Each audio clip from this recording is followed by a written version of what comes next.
Merry Christmas! I'm just kidding, but the last time we played tabs on the channel was Christmas Day, where we got to see the Christmas-themed Oliphants. Just kidding, they're not Oliphants. And yes, I am a little bit hyper, we've had some caffeine, so that's the perfect time to record tabs videos, because it makes me very nostalgic. Look at this baby. This woolly mammoth is amazing, and I love how, like, this one is called Good Job Buddy, and the rock is thrown by the guy, and look at this, there's a bunch of the caveman faction. Aesthetically, they look regular, they're just traditional blue guys. I just love how he throws the rock and it falls down on him. I could watch this 100 times. So here's a woolly mammoth making a woolly mammoth angel. Like these, he's trying to make a snow angel, and these, like poachers, these caveman poachers are just being really rude and just trying to take him out. But I love how this may become a thing with physics, is that units can fall over. Oh my god! He took one straight to the nose right at the last moment. That is amazing! Let's look at this, this is hilarious. So they're trying to add variations to the units. And this is when, like, maybe they might be off by a decimal place, because this guy is, like, smaller than a Lord of the Rings dwarf. He's, like, smaller than a hobbit. He's almost like Elf on the Shelf kind of stuff, which fits to this whole, like, Christmassy theme. But these are some spear throwers going up against a caveman clubber, and when you look at the spears really closely, they definitely look like they're stone, so it's definitely caveman era stuff. But my god, you should wait to see some of the units that they're working on. And this is part of the cosmetic stuff. These shoes, do these shoes not look like Renaissance era or like Revolution? What is this guy doing? It looks like he's about to take a poo. Oh, he's twerking. Okay, David, okay. Okay, and then what? Here is the unit with the banjo. What? They have banjos, and this is like the double spawn. I guess the double spawning is still happening tabs. That guy's got a pitchfork, but the guitarist here, the banjoist, is that what you call someone? What do you call, guys, what do you call someone who plays banjo? Is it a banjoist? A banjuski? A banjuski? I like banjuski. Sounds pretty cool. But yeah, so this is clearly, well, maybe not super clearly, but probably the farmer faction, because the farmer faction had the banjo. This banjo is not playing any music. Bro, did you forget your notes? And here we go. This is where things start to get really weird. What are they throwing? Bones at each other? Oh, these are the Spider-Man unit. It's the return of the Spider-Man unit. Whoa, that head looks like a puffer fish, and the eyeballs are totally off, and the mouth is off. This is the weirdest unit I've ever seen in tabs. And that's saying something. Yeah, so can anyone tell me what is going on here? I don't know what these faces. Oh, this is Santa, one of the new people on the team. And here we go. The potions are too strong for you. These are what, confusing potions? So now we have more kind of special ability type units, but also this is good because it shows you that tabs is going to have a really good framework for developing not just like basic combat attacks, but also like magical abilities, or like being able to alter the, what would you say, the how the units move, how they fight, how they think, how they work, which is great because you can really imagine, or it gets the imagination going as far as like how the creative and artistic types and just like imaginative types can really run with a unit editor. And I think the unit editor is almost like, it's as much a unit editor as it is a weapon editor. This kind of stuff is done by the team, and Santa specifically has been putting a lot of time and effort into kind of what you call it cosmetics, but this is a plague doctor. Remember playing Kingdoms and Castles? Quick, does anyone want to see Kingdoms and Castles returned? It's always a possibility. We've kind of been paying a lot of homage to old games on the channel, but now going back to tabs. This right here, the plague doctor, this is marvelous. This is the, like, I think it's the coolest looking thing. Now, the one thing I think would be interesting to see is how do you keep that tabs aesthetic of like the googly eyes? Because it's very important. Maybe making those clear and making them, or maybe making them bigger? I don't know, just a thought. Here we have a new mace unit, and it looks like their aggressiveness has been turned down. If you saw it on a slider of 0 to 10, 10 being the most aggressive and 0 being the least, this would be probably a 1.5, because they're not swinging it, but they're still trying to hit each other, right? So they're definitely fighting. But that's kind of funny. The new mace unit looks amazing. It kind of reminds me of Sauron's mace. All right, what do we got here? Ooh, this probably is like the premiere clip of them all, I think. I don't know. There's still some amazing armor I can't wait to show you. But this is showing off a lot. This is called Rough Day. And look at it. This unit, he's got, it looks like, I wouldn't even say it's a flintlock pistol. It's almost more of like a, oh, he dropped it. Oh, he had a bad day. Yep, I get it. I see how he had a bad day. He ends up dropping it. Is it a flintlock pistol or is it kind of like a musketoon, or basically like where like the muskets would fire like a bunch of shrapnel, almost like an old school shotgun, right? But he's got a sword and he's deflecting these arrows. So you're seeing a lot of stuff. We've seen where like units will get hit and it forms balloons, right? There was even an old unit that was teased maybe a year or two ago where he would grab you and then he'd activate his balloon and you'd fly off to space. Oh my god, I miss these. This is why I love going back through this, like when I'm making a video. This is the Aztec sword. Here we go. We're gonna try to pronounce this. Pronounce this? My god, I can't even pronounce. I can't. Never mind. You get what I'm saying? All right, the Makuahuitl. Here is Sauron's mace again. But yeah, imagine modded Sauron with the mace, and then imagine modded Saurus warriors from Warhammer, and like you could make a little warrior, and he would actually, if you could have those 2 to 3 different attacks, you could make the unit like spin around, and if he had a tail, he could whack people with his tail, or he could headbutt. I mean, we've seen units headbutt before. Like, wouldn't that be amazing? Here it is. This is the one I was really, really excited for until I saw that Aztec sword, and then I started thinking about Saurus Lizardman warriors from Warhammer. This is the Mongolian. Goddamn Mongolians! What TV show? Some people don't like when I do Asian accents or like other accents, but I like to do all the accents. I love to do the accents. They are wunderbar. And you know, you can't do accents unless you're gonna make fun of your own country too. And you know, we enjoy accents, but these Mongolians, South Park, paying homage, this is amazing. Like, I don't know if it's gonna happen, but if there's like a Mongolian faction or a sub-faction maybe. Oh my god, this thing looks like an alien. There's no thing as the perfect tabs unit. Well, this is it. This is an alien. He's grayed out, so imagine if he was green. Red versus blue, and then you have green. And it was saved for alien invasion. A really cool update idea, in my opinion, for like a campaign. Wouldn't that be amazing? It kind of reminds me of Army Men Toys in Space. We've been playing lots of Army Men games on the channel. You could even probably make Army Men mods for tabs, dude. The more mods, the better. So this is a knife. Looks like a shiv. Oh my god, this guy's got a very small head. Okay, so now we have some... This looks Renaissance era to me. These pants look for sure. And here we go. The creme de la creme. Look at this armor. So we've got armor, and then we've got the armor with the Mongolian helmet. These guys look amazing. I don't think the Mongolian horse archers would have armor like this, but then again, I don't know, because contrary to popular belief, I wasn't alive when the Mongolians like almost tried to conquer the whole world, and now there's so many people related to Genghis Khan because that man got around. I'm really excited for the Mongolians. Like what I love about tabs is I can go down like like I can recreate historical battles. I could do Thermopylae. I could do the Battle of Agincourt if I had longbowmen and crossbowmen.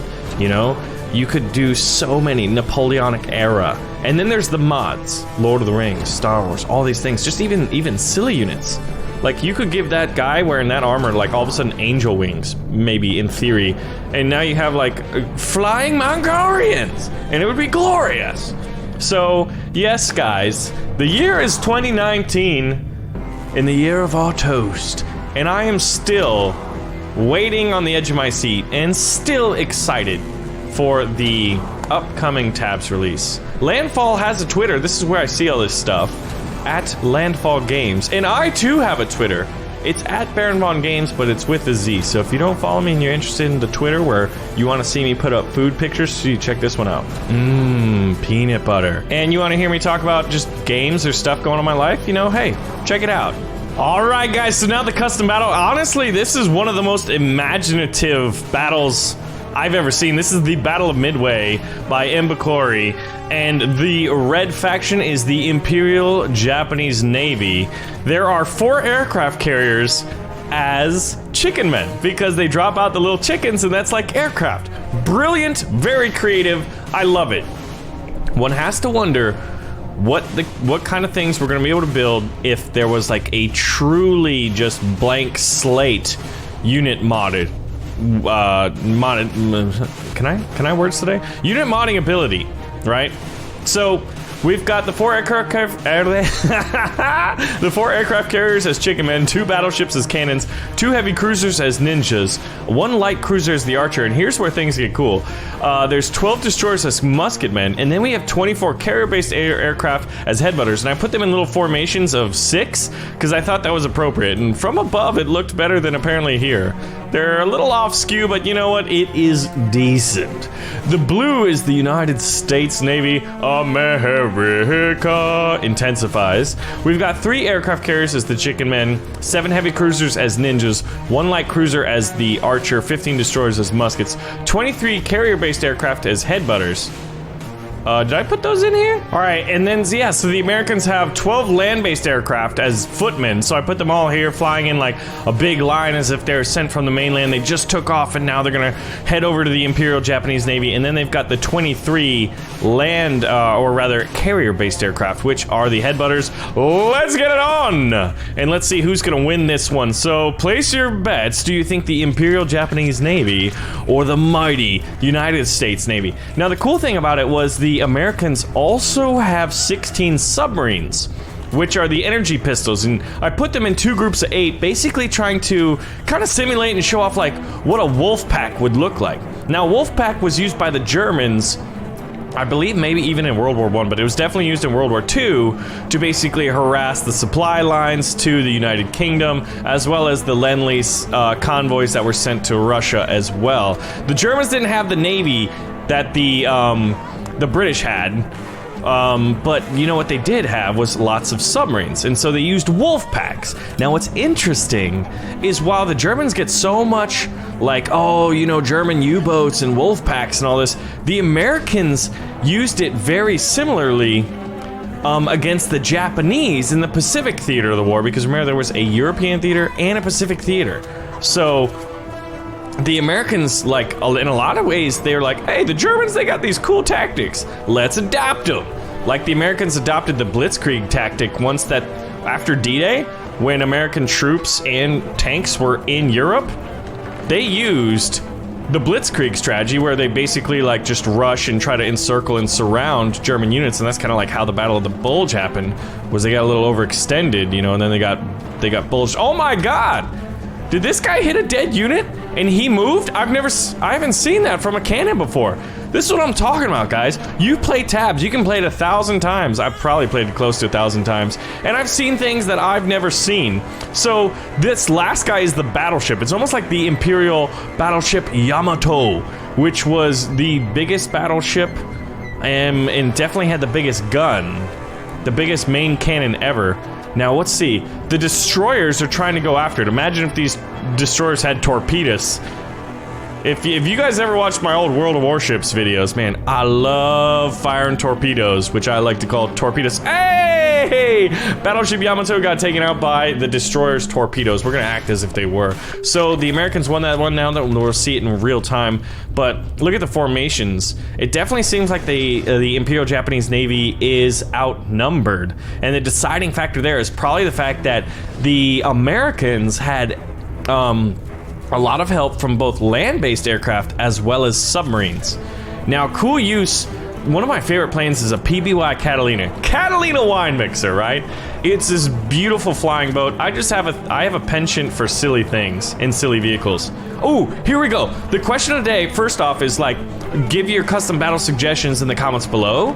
And secondarily, what's your favorite World War II era vehicle? Now, a lot of people might say, oh, I love the Yamato, or I love P-51 Mustangs, or the ME-262 Schwalbe, you know, the first jet fighter. But honestly, my favorite vehicle from World War II is a water tractor. It's an amphibious tractor. The LVT, Landing Vehicle Tracked, or Water Buffalo. And it's just my favorite because it's amphibious. And I love amphibious invasions. That's why we have so many D-Day maps and mods on the channel. All right, guys, so this suggestion comes in from Bolts Gaming. This is the Battle of Mactan. Pronunciation may be terrible, but hey, we do our best. This is from the Philippines when the Spanish invaded. So it kind of reminds me of kind of like how we were going over like the Aztec warriors, because the Spanish conquistadors, well, they definitely fought. Did they fight the Aztecs as well? I'm pretty sure they did, right? Or is it just the Incans? The Spanish kind of messed up a lot of people in Central and South America, man. They called all of that area New Spain, and I think the Portuguese were in there too, and Brazil and all that. But anyway, so what we've got here is the Filipino native warriors. We got one axeman as Lapu-Lapu. We've got 40 Filipino warriors as Vikings, 30 Filipino villagers as farmers, 20 Filipino archers as themselves, and then we've got some spear throwers. And then we have the Spanish conquistadors here. So we've got Ferdinand Magellan here as the samurai master. We've got Spaniard musketeers as musketeers. We've got 25 Spaniard crossbowmen here as archers. Don't you wish I could have crossbows? Oh, I wish, man. Then we've got 4 cannons as the Spanish ship.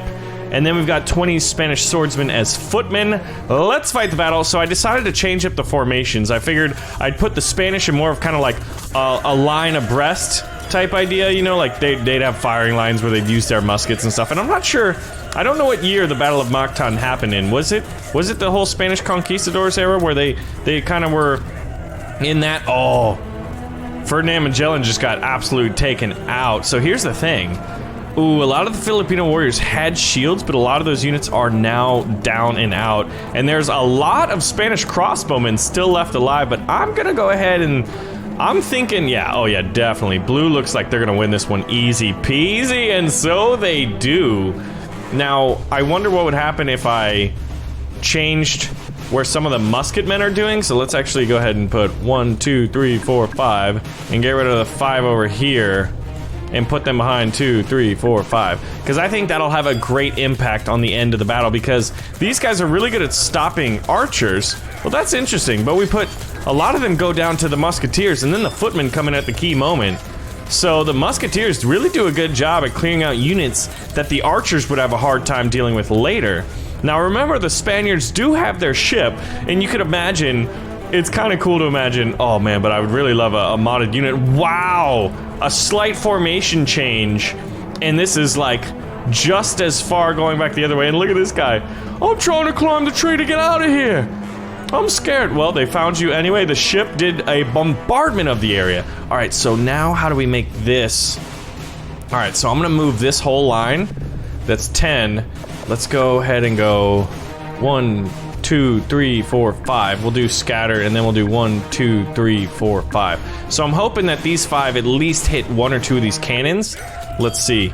If they can get at least 1 or 2 of those cannons, it doesn't look like they've got any of them. Most of their arrows actually stuck in the wheels or the cannons themselves, which is pretty cool.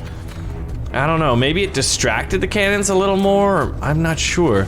All 4 of the cannons are up. Last time there was only 3, and it looks like the Spanish are gonna run away with this. Now, the Philippines was a Spanish colony for a while till the Spanish-American War, when the Americans beat the Spanish and then ended up getting the Philippines, I'm pretty sure, because the Philippines were American territory, or in one way or the other, at the start of World War II, and then after Pearl Harbor, the Japanese went in, they were like, all right, boys, we're taking this over. Thank you, next, basically, as they went on their island hopping spree. And, oh, look at this. $10 for whoever gets him. Oh my god, you both missed? Oh, there's no way. I would not have expected that to happen. We had like a Trojan arrow here, which basically felled Achilles, if Achilles was that guy trying to climb up a tree. All right, so we'll do this one, and we'll do it in real time, and we'll see it from above to get a different perspective. Just kind of see how the lines, you know, close in on each other, how the bodies fall. Basically, you know, it's kind of fun. We get almost what you'd see in like an ultimate epic battle simulator type video, but instead there's far less units because they're far more interesting and personable than an average UEBS unit, but you get far less units on a tabs battlefield than you'd see in a UEBS one. And it looks like Red just walked the floor again. Is there still this unit in the tree? This is the first time we have this guy, but he can't get there because he's got so many spears in him. He's stuck. See? Only in tabs, boys. Only in tabs. Like, Totally Accurate Battle Simulator is an amazing game for these types of situations. Physics. Can you physics everything?